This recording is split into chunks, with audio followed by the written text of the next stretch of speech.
Guys, so ngayon ay buksan ko na ang nabili ko. Microphone para sa vlog ko.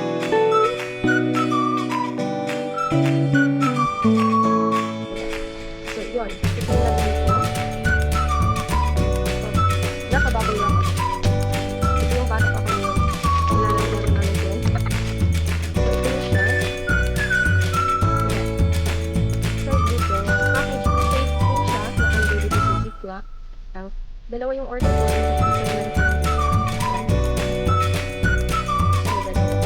Dalawa din yung binili ko.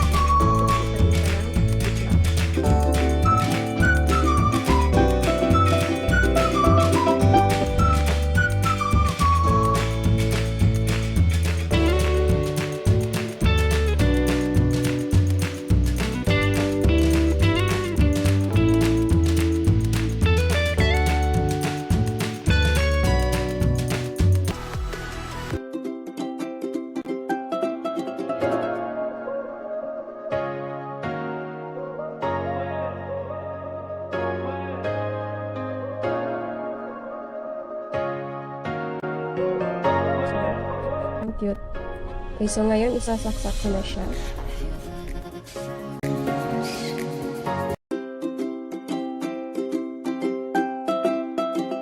So ngayon, hindi ko pa po sinabit yung microphone at saka yung windshield ko na walang windshield.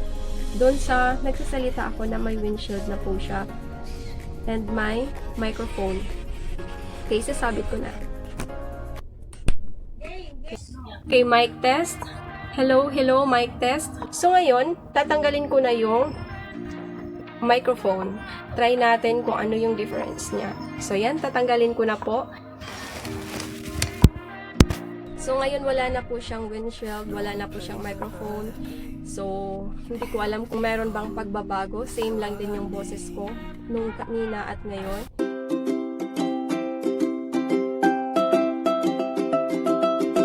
By the way guys, yung ginagamit kong phone is Samsung A11. Compatible naman siya at maganda naman siyang gamitin. So, hindi ko alam kung anong mga phone na ginagamit nyo na kung compatible po ba siya. So, try nyo lang din pong i-message yung shop if okay po ba. Baka masagot din po nila yung mga tanong nyo po.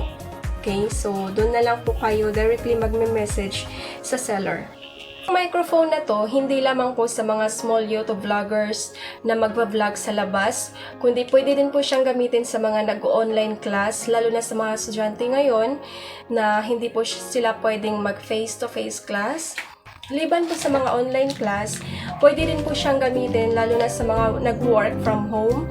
Kaya po na yung boses ko hindi masyadong malakas. So, every time na may meeting po kami, ito na po ang gagamitin ko. Madali lang po siyang gamitin, isasakit sa phone, and yun, wala nang mga wire or ano pa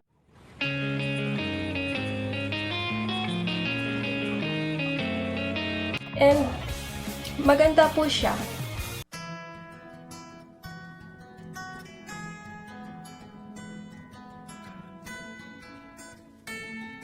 Yung isa naman, nabili ko pa din sa same shop, and ito naman ay parang balahibo ng pusa. Super cute. Para din po siyang ipit ng buhok. Ayan. Yan, kung makaklaro nyo po. Yan, maliit lang din po siya. And super gaan. Yan. Parang pang ano din ng alikabok. Ginawa ko, binili ko dalawang ganito and dalawang microphone. Kasi if ever na hindi natin inaasahan na masisira, at least may reserva din ako. So, ito yon. Ito yung pang-absorb ng mga ng ingay or unnecessary noise. So, at least hindi masyadong marinig. Siguro hindi naman talaga siya perfect. Lalo na mura lang din po siya. So, wag tayong masyadong mag-expect na kung ano yung kung anong gusto natin. Wag tayong mag-expect na perfect talaga siya. Kasi ito ay unang-una mura lang. And kahit mura siya, nakikita ko maganda naman yung quality niya.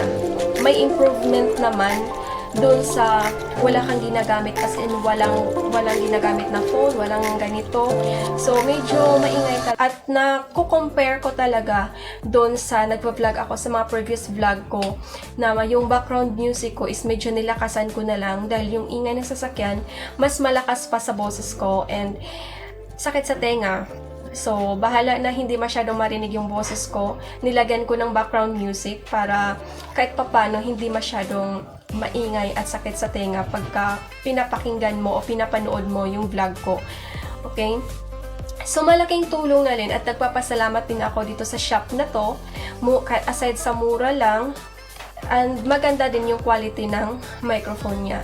So, mai-recommend ko talaga sa mga kagaya ko na nag-uumpisa pa lang sa pagbablog, sa mga nanay dyan, or sa mga mommies, tita, tito na, may mga pamangkin na nag-o-online class. Malaking tulong po siya. Kasi ito, ilagay mo lang siya ito dito sa microphone. Then after nyan is isasaksak muna sa phone mo. So, yun lang. So, malaking tulong po siya. Kagaya po na nag-work from home. Malaking tulong din po siya sa pagbablog ko. At least kahit papano yung voice quality mag-i-improve din. Yun. Sana nakatulong tong video na to at sana may natutunan din po kayo kahit papano sa pag-share ko dito sa product na nabili ko sa Shopee. And sa mga small YouTubers dyan, kagaya ko, I hope na mag-grow din yung channel nyo. Keep on vlogging lang, keep on uploading videos, and good luck sa ating lahat. Keep safe everyone, and God bless.